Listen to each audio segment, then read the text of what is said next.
Having like a person of color place at Burning Man became this kind of wonderland of intimacy because everyone else there had something similar too. This is our humble hemp patch. 5,000 years of medical cannabis use. We're learning about other cannabinoids. Marijuana is grown in every state in the Union. I'm Lex Pelger, Director of Education at CV Sciences, and this is the Lex Files. The psychedelic world is dominated by the wealthy and the white. That's why Dr. Nicholas Powers uses his journalism, his poetry, and his activism to talk about the interplay of psychedelics and race. He advocates for positive action and decriminalization, for the power of play, and the importance of a family atmosphere among trippers. On that note, this is one of my favorite interviews because you get to hear some family life in the background, while someone as smart and well-studied as Nick explores his visions for a better future. Please enjoy this conversation with Dr. Nicholas Powers. Hello, everybody. I'm very happy to be here with Dr. Nicholas Powers. Thanks for joining us. It's really, really good to be here. Thank you, and good morning, Lex. I've always heard that getting into psychedelics can help you be a better parent because you just kind of get altered states and people in very extreme moods. Yeah. There was I was reading a book called, I think, From like Infant to 2 Years Old. It's like one of those like mandatory books that anxious parents read. And in the very early section, it said something that stuck with me, that your child, is in a state of what they call natural autism, in the sense that it doesn't live in language. And so all of these experiences aren't kind of contained within words. So it's just a constant flow of sensory experience. And as soon as I read that, I was like, that is the most psychedelic thing I've read in a long time. And so, yeah, children live in this kind of natural psychedelic state where they're just experiencing things in the raw. And so, yeah, I have to kind of meet him where he's at. And probably like the image that crystallizes it is that I got him some little alphabet words or letters. And he, takes the letters, and of course I find like letters in the most random places. Yeah. Like I'll look in the refrigerator and I'll see like Z and R and Y. And I'm like, yeah, that's what psychedelics is like. You just letters are floating in random places. And actually, that brings me to the question I wanted to ask first, because you grew up in New York City, which is a quite an experience in itself, and now you're a poet and a journalist and a college professor, with very high ratings on Rate My Professor, which is Thank you. Always a great thing. Yeah, no one talked about your attractiveness, which is often someone brings up, but you're also an attractive guy. Thank you. And so you come from all these different places, and I was curious, how did you come to psychedelics in your journey? What did you first know about them, and then how did you approach them? I heard about psychedelics long before I tried them. And when I was, really, really young, I was walking with my mom to the bus stop. I think it was in Connecticut. She traveled around for work. And so when I was with her, we'd have these long, like mile-long walks, and it was a gift because she would just start telling me stories about her youth.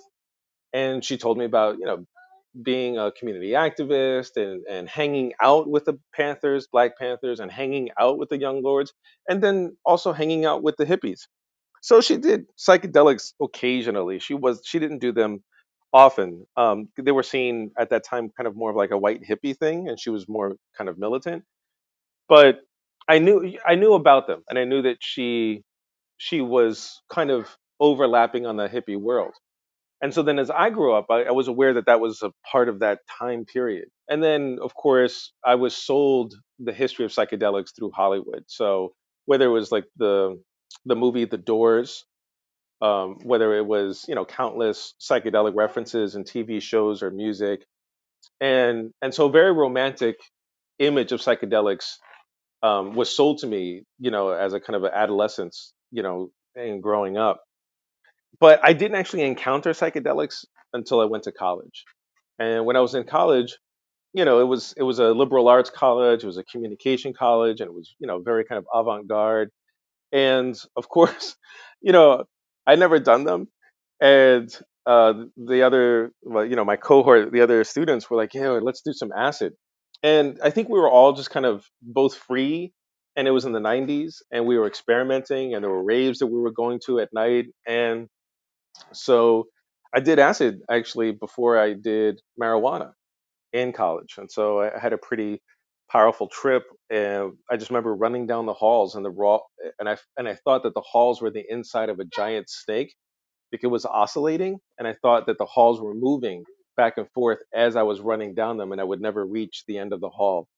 Um, and then, of course, I had the classic psychedelic experience of looking in the mirror and thinking that my face was wax and it was slowly dripping, but never quite dripping off. Um, so yeah, my first experience was in college. Um, and I guess now looking back on it, I guess one could say that it was kind of a middle class white kind of institutional space. And so there was a certain kind of safety that we could experiment in that space and not, obviously be criminalized or, have police knocking down the dorm room doors. And that leads to something I read that you wrote about how you've interviewed a lot of people of color about their experiences with psychedelics, and you found some trends about how race plays into this. Can you share more about that? Yeah, there's a whole cohort of us, who go to the festivals, and whether it's Burning Man or PAX or Playa de Fuego, and obviously all of those are suspended right now because of the virus. And I just would, both informally, but then there's a couple of formal interviews that I did.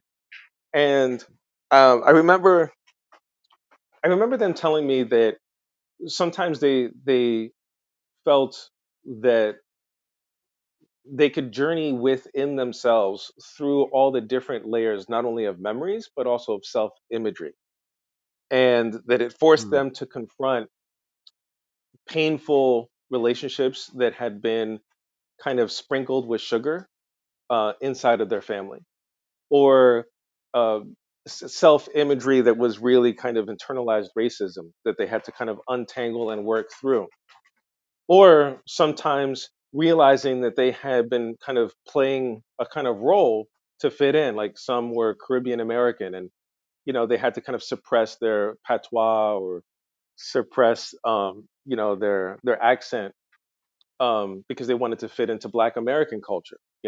So there was so many times when they were kind of journeying through the psychedelic trip within themselves that people felt, oh, here's a mask that I've been wearing that maybe I should take off, or here's a relationship that I kind of assumed was one thing but was really another.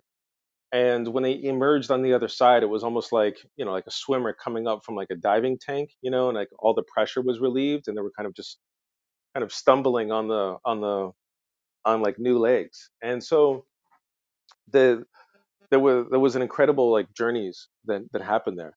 But then the last thing I'd say was also a lot of healing just through play. People just realized that they were Hmm. safe enough to play, and that they didn't always have to be on guard. And I think part of that is because in the festival world, if you're a person of color, you stick out, but you're also surrounded by people who are wearing, feather outfits or Elmo suits, or someone who's dressed up as a satyr from Midsummer Night's Dream. So like, you may stand out, but like there's a lot of other interesting stuff. And so, and also the environment there tends to be much more welcoming and not judgmental. And so all of a sudden you're tripping and you're dancing and flinging yourself around, and you can do it and you don't feel surveillance, you don't feel watched. And in that moment there's a kind of healing that happens through an unexpected freedom. And you write about this in Black Masks, Rainbow Bodies, Psychedelics and Race, an article you did for the MAPS Bulletin. And it seems like there can be more healing here, because if you're a person of color in this country, you have to wear more masks in order to survive, usually. And so, how does psychedelics help play into that examination of those masks? Yeah, mask wearing is one, and that's, I would say, a traditional psychological defense mechanism. And you see it also in the literature, like "We Who Wear the Mask." I think that's by the poet James Weldon Johnson, and that's a classic, poem within the Black American tradition. And there's other versions of that as well. So, like, a mask wearing is one defense mechanism. The other one is, like, I would say, the racial radar. So if you ever seen those like Hollywood submarine movies, and there's like that radar like doo, doo, and it's like sensing if there's other submarines around. If you're a person of color, often, again, not always, often, you may have a racial radar to detect how racist the people are around you. And it just becomes a kind of like a reflex. You just have to kind of sense the scene, and it can become very sensitive. You can get a sense of what people are, not only how people are saying things, but how they're not saying things, and body language and tones of voice, and just to see like, oh, is this person truly my friend? Can I trust them? Or does this person have ulterior motives, or could they betray me? So the racial radar, the masking, sometimes a certain kind of machismo. That's I had to deal with that, which is you have a kind of like hyper masculine, you know, armor that's tougher than anything Iron Man can wear, and you go through life and you try to like scare other people before they have any chance to hurt you. So there's different, and that those are only three, but there's so many others. There's like uh, the kind of like being holier than thou, which is respectability politics, which is trying to be as good and as competent and as articulate as possible, so that this way no one finds fault with you ever. And again, I would say most people of color have some form of self-defense, racial self-defense mechanism, um, and that I think what psychedelics does is that as the ego dissolves and as the self images that have been repressed wind up surfacing, as the whole network of relationships that you're inside of, all the kind of pulsing of emotions that travel through your body and your mind, that constellation becomes much more visible to you, that you're kind of confronted with what you've had to deal with, how you've had to negotiate, how you've had to numb yourself, how you've had to sharpen yourself, and you realize how molded you are by the system around you. And there's, at least for me, times of reckoning where you have to ask, do I need those self-defense mechanisms anymore, or are they actually getting in my way? And I think for those people of color who do psychedelics, it's a powerful moment of reckoning, and you can at least begin, or hopefully have the chance to start detaching yourself from behaviors and ideas that aren't really helpful or even healthy anymore. And so right now, if people are getting involved in the psychedelic movement or going out to festivals or to science conferences, it's very glaringly white, um, and smells, upper middle class. What would you recommend to help strengthen the psychedelic community with more diversity? And what could allies in the psychedelic community do to make this a more diverse environment? I think so. One has been hearing the calls for the diversification of the very white psychedelic community for lots of honestly good reasons. One is that diversity brings new experiences. Those experiences translate into new ideas, new concepts, so they kind of enrich the field. So that's one thing. Um, so that's understandable. Um, but what is necessary is to also kind of have a shift, that the making the psychedelic world more diverse is not about pity. It's not about handouts. It's actually within the self interest of the psychedelic community itself, because that's how it's going to get connected to the real world. The real world, which is incredibly diverse, historically complex, has just a kaleidoscope of different religions and ethnicities and languages and politics. And to be connected to that world through diversity actually strengthens what psychedelics can do, but also puts them in perspective. Like, what are things that psychedelic in the psychedelic world cannot do? And you learn that um, when diversity increases your connection to the real world. So I think it's in the self-interest, and that's not just this. Oh, we need to catch up because liberals were kind of caught with their pants down, and now we need to diversify to make ourselves look good. That's the vibe that I hear. Um, Mhm. but I also think that it's actually healthy for people of color to start their own organizations, because some of the work of integration is necessary, but that could quickly lead to tokenism. And having organizations that are based by people of color, run by people of color, and are focused on this, meeting ground of psychedelics in the history of, say, the freedom movements, the Black freedom movement, the anti-colonial movements, etc. That that could actually that is necessary. Um, and then from there, you can have, I think, a more honest and relationship to the psychedelic world and come from a place of integrity. So for me, Mhm. highlighting, supporting organizations run by people of color is actually really kind of one of the first steps, as well as integrating it in these larger panels and conferences, podcasts, videos, interviews, and all that stuff. Mhm. And so you've been around, you've been to a lot of interesting gatherings and festivals of all kinds of people. What models would you hope to see for people of color in the psychedelic movement? And would there be one that you might want to start someday?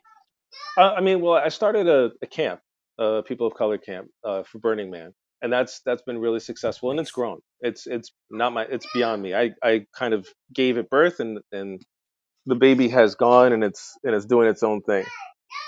Yeah. Um, and Certainly. I We know can it's hear like it. perfect timing. Um, so I'm familiar with that work, and I think if you have a good idea, the idea has a snowball effect, and then it starts to attract people who are very talented and who can do things that you can't do. Like, I'm a competent engineer, like I can put a shade structure together, but I can't really build a camp, and other people came and they built it, and it looks beautiful. um so there's that. So for your Burning Man camp, specifically for people of color, what was it like for people, and why did it grow so quickly? What was special about it that you were hearing from people? There's the one black friend syndrome that sometimes uh people of color experience in liberal circles and progressive circles and in the festival world, because it's so overwhelmingly white. Sometimes if you're a person of color, you're like the only person of color at your camp. And again, usually it's not a big deal. People know each other as individuals, they have banter, they've got history. Um, but sometimes people say these things, often mostly out of ignorance, not malice. They don't know that it rubs those of us of color the kind of wrong way. um, and so those build up, and you want to have a place where you don't have to translate your feelings, um, where you don't have to constantly kind of almost apologize for someone else's kind of mistakes. And so I think having like a person of color place at Burning Man became like a just a I don't know how to say it. It's just this kind of wonderland of intimacy where people could just talk and be open about their experiences and not have to be defensive, not to be interrogated, not to be disbelieved, but because everyone else there had something similar too. And then on top of that, it wasn't just a recuperation from whatever degree of trauma, it was also just fun because people shared references. So they could play and riff off references that otherwise would be missed. And so this kind of like really thickening joy that became almost kind of like the mass of a star that ignited. Oh, here, come on. Really, really took off. And I think that's what led for more and more people to want to join the camp, because when they came by, they just saw people having fun and laughing and talking and sharing and dressing each other. And it really feels like family. So I think it was that kind of family atmosphere that really kind of brought all of us there together. And not having to defend yourself, not having to interpret, not having to navigate all those psychological defense mechanisms, all that racial radar that people constantly practice, you can turn it off. And all of a sudden, when you turn it off, you realize so much mental wattage that has been dedicated to the machinery of self defense is gone. And you just feel incredibly energized. You're like, wow, I don't have to think about that anymore. I can just be free, be me. And that's Mm. mostly why I think it's grown so much. Um, and now it could probably hit 60 people next time. Nice. A phrase you used that I really liked was a space to come home to. Yeah, Thought that was a great description. that's what it feels like. I think, and then when you have a part of yourself that's alienated, and you re-enter a space where it's exactly the thoughts, the images, the symbols, the culture that you are nourished by, but have had to cut off to fit in, and now all of a sudden you can fit in, and it does feel like home. And there's an incredible gratitude for it. And I have to say, it's the people of color camp is is itself looks like the world. I mean, you've got folks from obviously West Indian background, Black American, South American, a lot of Colombians, Mexicans, Puerto Ricans, Dominicans, you know, Chinese. I mean, it's just, and then it's also like the gender diversity is there, lesbian couples, straight people, obviously, bi, queer, just experimenting, like just everything is there, and so it does feel at home. It sounds like a really great gathering spot. And I'm glad to hear that you're doing more work to make safe spaces for people of color around this. Um, and I think one question I would ask, as someone who wants to be an ally in this space, and for maybe the other white audience members listening, what can people do to be more accepting, to help, to just what are the little, especially because you teach college freshmen, so you really see a range of people and thoughts, and it's hard for me to imagine. I've always said, if you can teach something to a college freshman, you can teach it to anybody. What are the mistakes you see made by allies that you could just advise, things that we could be more aware of, to make spaces more inviting? I think one, unfortunately, it's kind of baked into the ideology, which is, you know, obviously the reason is important is that there is, systemic oppression and historical trauma, and those are incredibly complicated statements. But that's the overall basic reality, and so it's because of that, as human beings, we feel that, well, we want to be good to other human beings, so we want to invite folks who have not had a space at the table before to come join, to come be part of the festivals and be part of the panels, and to have panels about race or have panels about indigenous, um, you know, culture, and or the exploitation of indigenous cultures by psychedelic tourism, or queering psychedelics, which Chakrana did at a really good gathering not too long ago. So of course there's a desire, like, hey, we want to include, but then baked into the ideology is seeing people primarily as victims, and that does narrow how we are both perceived and also like what makes us relevant. And I think seeing us primarily as victims of oppression, and not also people who are the inheritors of a really complex and strong and dynamic culture, which has actually fed the festival culture. Like when you look around the festival culture, you see, you know, for better or for worse, a lot of, symbols and images, whether it's from, South Asia, whether it's Black American music, whether it's Latin house, on the playa late night and during a dust storm. Um, you know, there's so the Hare Krishnas, like there's already so many bits and pieces fractured, but already existing, of world culture within the festival and the psychedelic world. And yet the actual people who those cultures belong to often aren't there. And so, aside from just seeing us as like victims of oppression, also seeing us as like, well, we're actually the vehicles of a lot of dynamic, old, complicated, multi-layered cultures that actually can infuse this space with new vibrancy. So, and I think that that's also important, because it's not just a kind of pity party, but it's also recognizing that there's this huge amount of like beautiful kaleidoscopic kind of kaleidoscope strength that can be invited in, and it actually adds to the scene rather than it becoming a kind of social justice witch hunt. Mm-hmm. Hey folks, it's sponsor time. The company is CV Sciences, the product is Plus CBD, and the discount code for 20% off is Lex Files. And remember, the top 3 reasons to use that code on pluscbdoil.com. Number 1, I would give plus CBD to your grandmother because I gave it to my grandmother. Number 2, I was the biggest skeptic. Then I started studying the endocannabinoid system. Number 3, I know firsthand that CV Sciences is committed to pure science and to enhancing well-being. So when you find yourself in need of CBD from true agricultural hemp, consider Plus CBD, the #1 CBD brand in the United States. That coupon code is Lex Files, and the place to use it is pluscbdoil.com.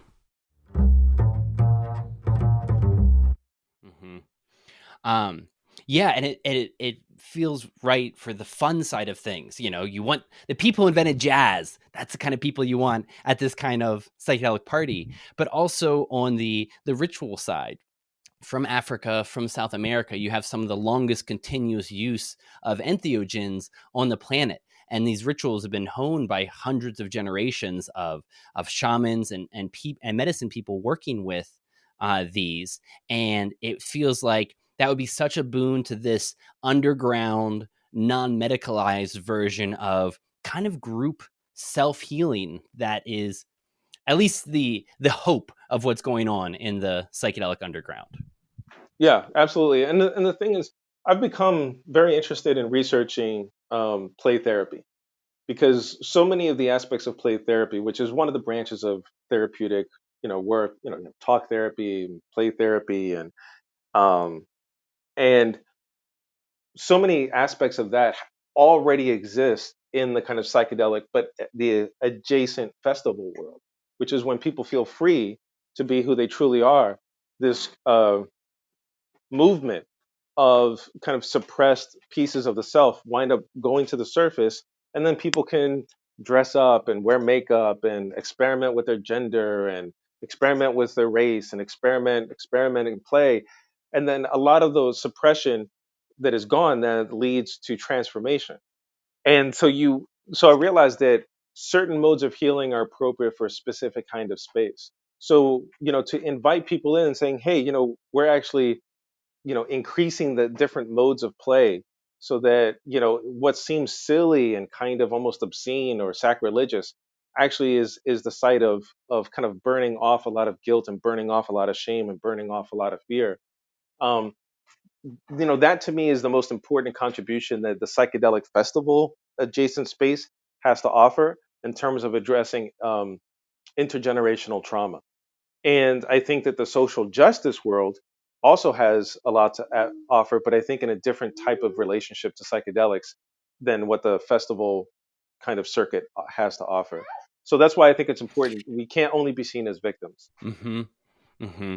And that last point about that fusion is something that I've heard you write and speak about a lot, of not allowing people just be in the psychedelic community, but that there needs to be a social justice side to what's happening there as well. That you can't just be there in a vacuum, but it's part of doing the greater work as well.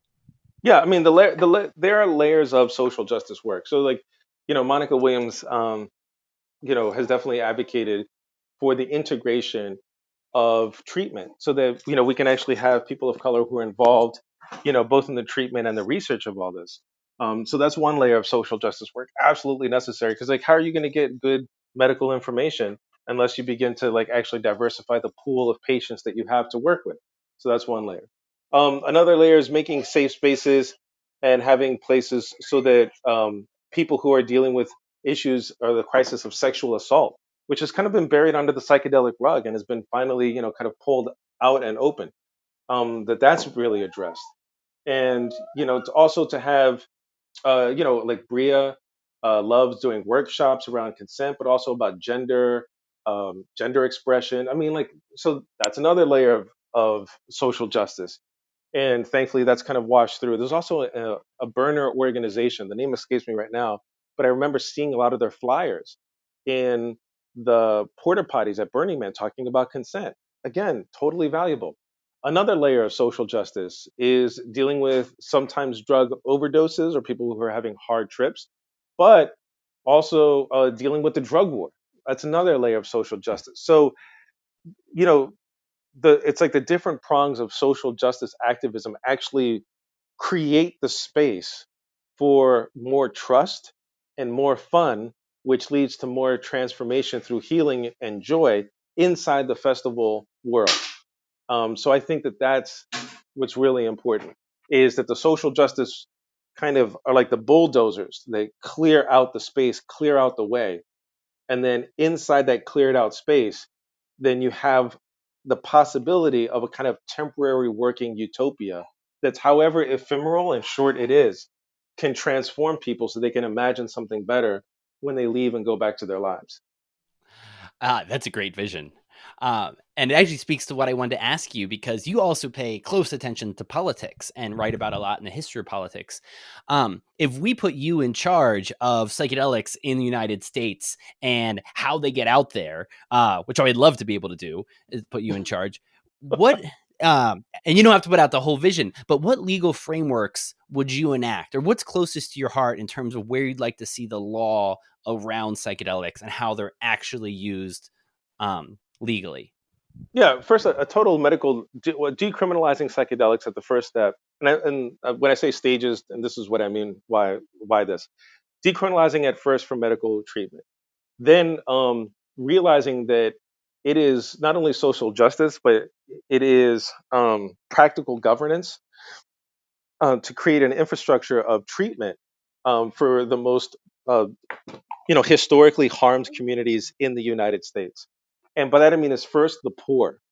You first have to address the poor who and the homeless, obviously by providing homes, providing consistent food and safety. And then once you deal with the Pavlovian, the kind of, or right now it's not Pavlovian, the other guy, Maslow. but the Maslow. hierarchy of needs. Yeah. Once you deal with the hierarchy of needs, then begin to address the psychological damage that's been done by poverty. And then I think psychedelics has a role to play, because psychedelics can accelerate the therapy so that people have a chance to live out more of their lifetime healed than constantly struggling with the slower forms of therapy that may not be able to catch up with the damage that's been done to them spiritually. So first, use psychedelics as a kind of opening up of the vision that we don't need to be attached to these forms of political economy.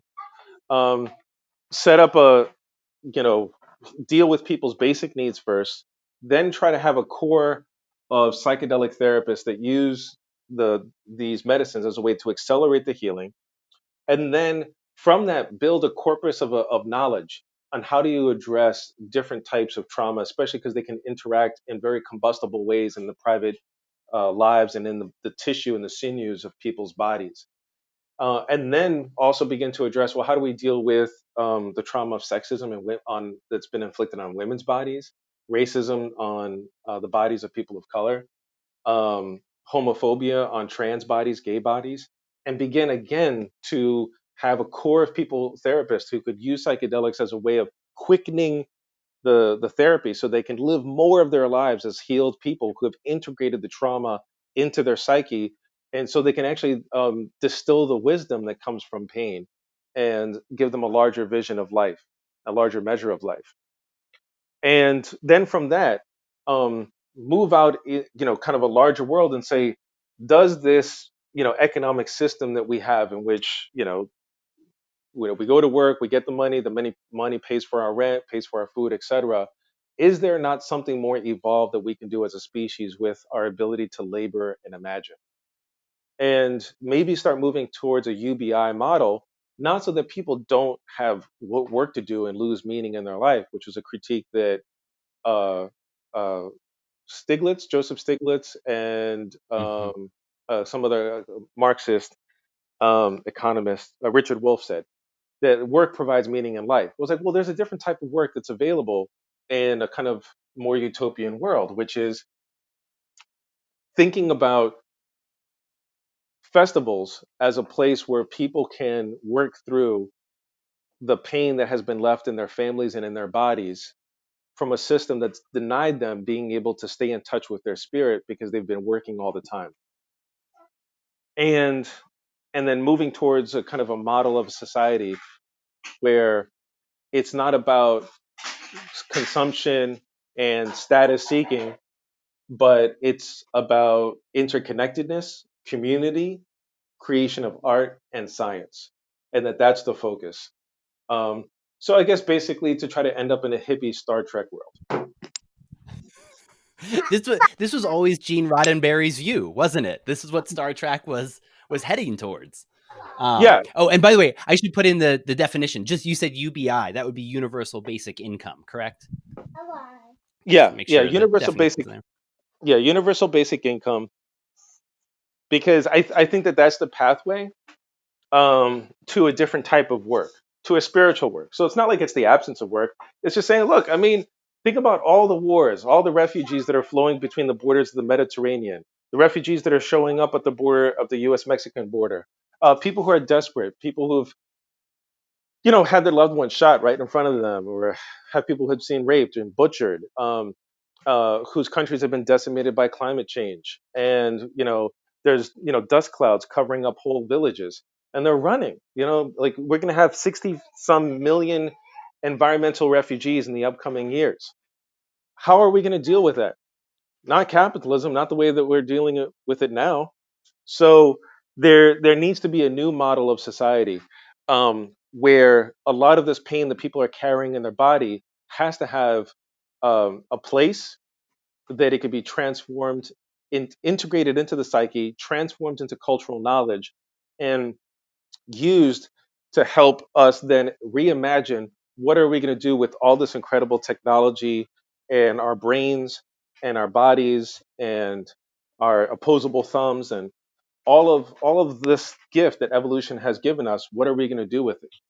And so for me, um, that work that right now capitalism sucks up into creating, like, needless mountains of kind of glittery trash, I think can be substituted with the kind of hard spiritual creative festival work, um, of a world that's healing through the history that we've barely survived. It sounds like a very intellectual process. I mean, it sounds like it's a lot of human creativity and engineering ingenuity towards what you're talking about.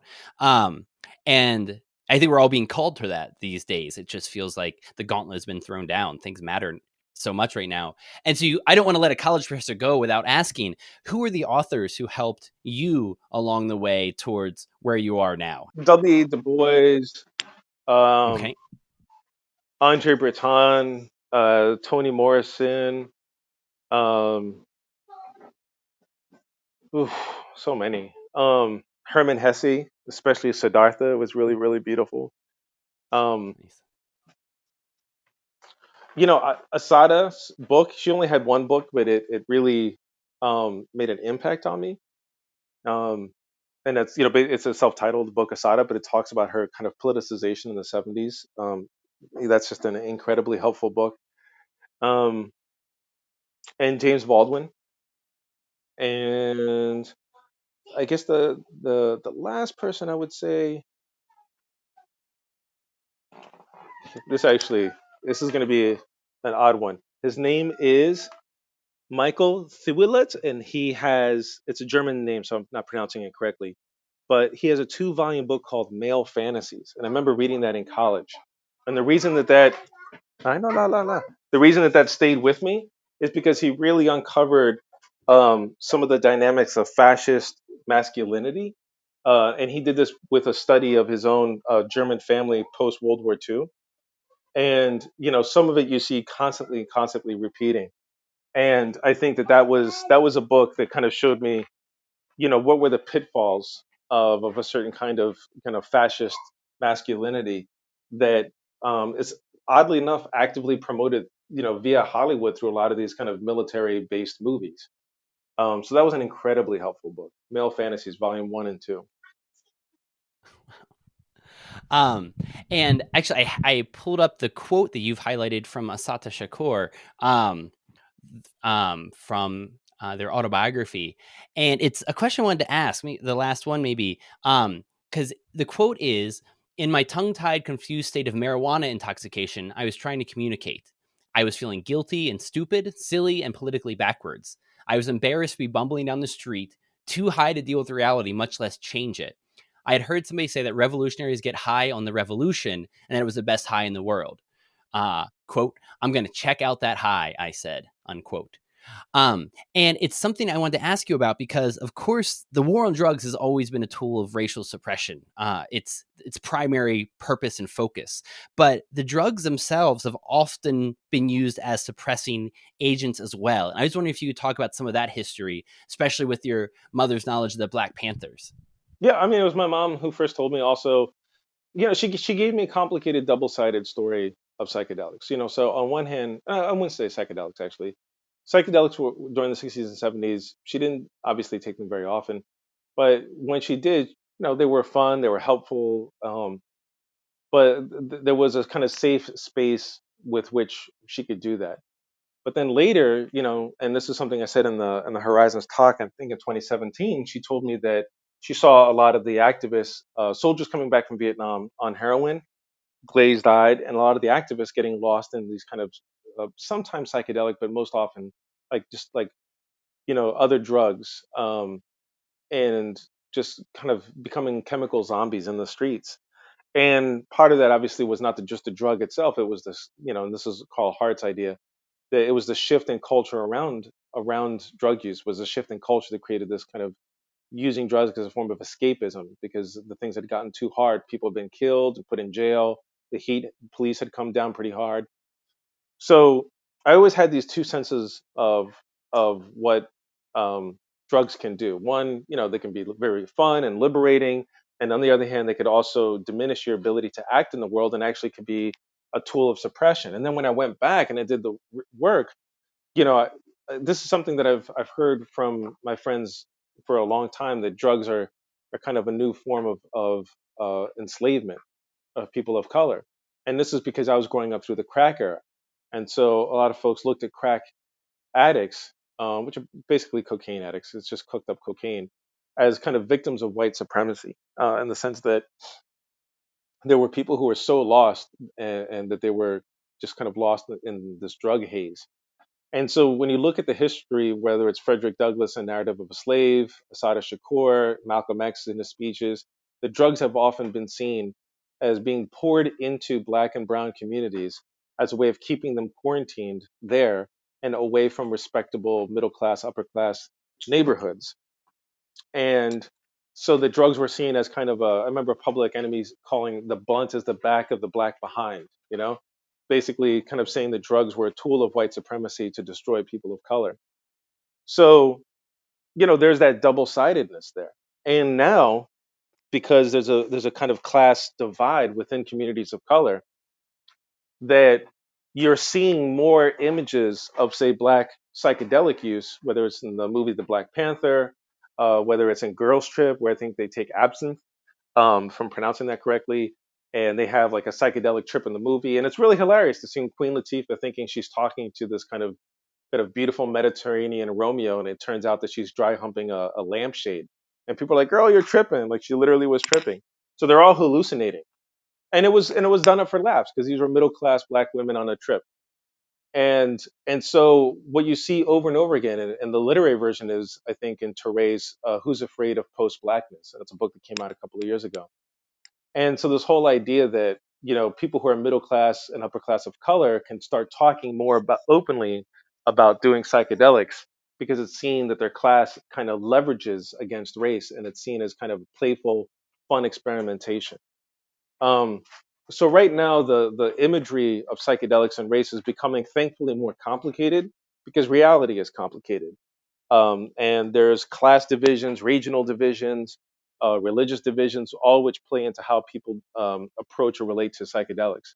And finally, I'll just say for me, like, I live in a working class Caribbean American neighborhood, so it's mostly Jamaican, Trini, um, and there's a Rastafari church right down the street, and a lot of my neighbors in the super and others are also Rasta, and they go to the church and people blaze out, they smoke, and it's so there's a whole different relationship to marijuana, which is a mild psychedelic, but it's a very different relationship. It's a sacrament. It's part of an established religion. Um, so the short answer to that very professorial, long-winded one is that the relationship between race and psychedelics has become and is becoming much more fragmented and complex. Um, you know, we're dealing with the ravages of the drug war, but we're also dealing with religions which have used psychedelics as a sacrament, and we're dealing with a class divide, which makes middle and upper class psychedelic drug use a thing of playful experimentation and not a sign of criminality. It's a time of intense change, it feels like. Yeah, good. I mean, all that fragmentation Yeah. is definitely healthy and good change. Well, I think that's a perfect spot to leave it on with that vision of the evolving future. Nick, I just want to say thank you so much for coming on the show and sharing with us today. And Like, to True for being there, for sitting there and being so cool at 2 1/4. thank you, True. Hey, Lex, I really appreciate it. I wish you could see him. He's happy and playful right now. Oh, that's great. All right. Well, we will we'll put this one up and then we'll check in with you again later and hear more about what's going on. Lex, thank you so much and have a beautiful day. Thanks for tuning in. To listen to other episodes, find us at pluscbdoil.com/Lex Files. If you have any questions, compliments, or suggestions, feel free to write me at research@cvsciences.com. If you enjoyed the program, please rate us on iTunes and share a link to your social media. It means a lot to us. The Lex Files is produced by Matt Payne. Our chief advisor is Amabel Dela Cruz. The music is by Jake Bradford Sharp. Our sponsor is CV Sciences, maker of America's favorite CBD oil. And remember the coupon code LEXFILES. I'm Lex Pelger, signing off.